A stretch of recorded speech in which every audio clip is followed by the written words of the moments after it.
Bonjour, moi c'est Romain, j'aime le ski, j'aime la montagne et surtout j'aime le tétralyre.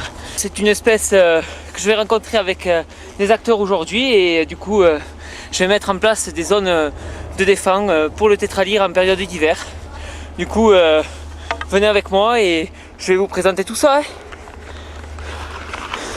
Allez, on est parti les gars.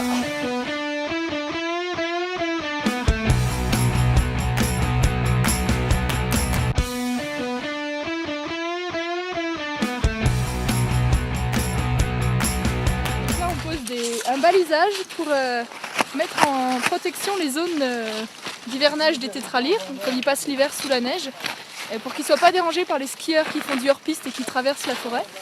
On pose ce dispositif pour essayer de dissuader les skieurs et de les faire passer par d'autres chemins. Ça dérange le tétra et comme en hiver il économise son énergie, ça l'oblige à sortir et à voler et là il s'épuise et donc il passe pas l'hiver. Du fait de zones qui sont aujourd'hui reconnues par la présence du tétra, on est en train de mettre donc une signalétique afin d'avertir, de communiquer auprès de notre clientèle afin qu'ils respectent la faune et la flore qui est aujourd'hui un des éléments importants de la vallée de Chamonix, qui est aussi notre patrimoine et sur lequel aujourd'hui on doit faire attention à ce qui s'y passe.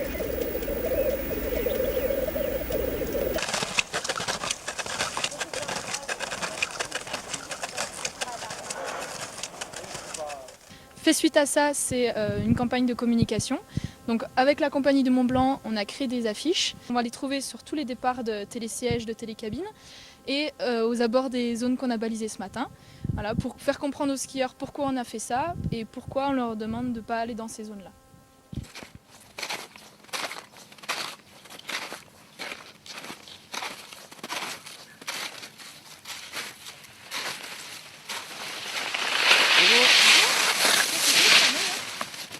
Enseignement là, oui. Le panneau, vous êtes dans une zone de protection du tétralyre. D'accord. Voilà. Okay. Balisage des cordes bleues et des petits fanions jaunes. Okay, donc représentés là, voilà. D'accord, okay. Voilà. On n'a pas le droit d'aller au-delà. Non, vous n'avez pas le droit, mais il faut éviter.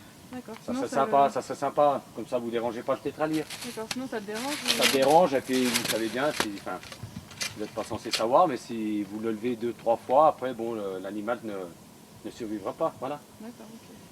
Voilà. Très bien. Ben, merci beaucoup. Merci à vous. Bonne balade. Merci.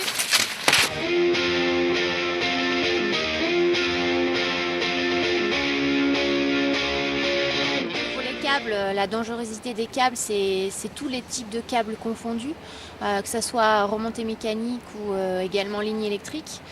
Mortalité dans les câbles, alors pourquoi il y a des cas de mortalité de ces oiseaux-là? En fait, il y a notamment une association de cas de mortalité de tétralyre sur les téléskis, parce que donc il y a des cordelines très très fines, qui est la cordeligne de sécurité, donc par temps de brouillard en fait ils percutent ce câble.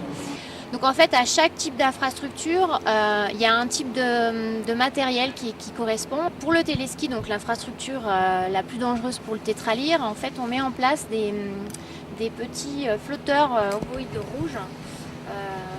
Voilà, donc qui sont installés à raison de tous les 2 mètres sur la cordeligne de sécurité.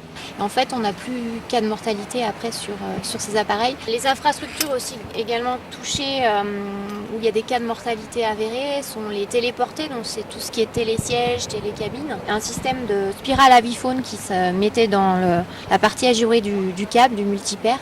Ce produit-là, qui est la Burn Mark rouge, qui est un produit qui visualise le câble, qui n'est pas effaroucheur. Donc voilà, donc ce système-là peut être installé sur les multipaires, donc des télésièges et des télécabines. Salut les gars, j'arrive.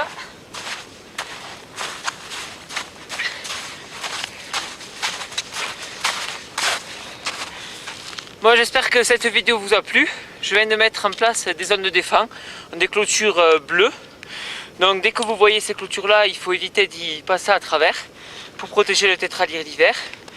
Et ensuite vous avez vu quelques flotteurs sur certaines stations pour éviter le risque de collision. Et du coup je vous dis à bientôt. J'ai du travail encore. À la prochaine.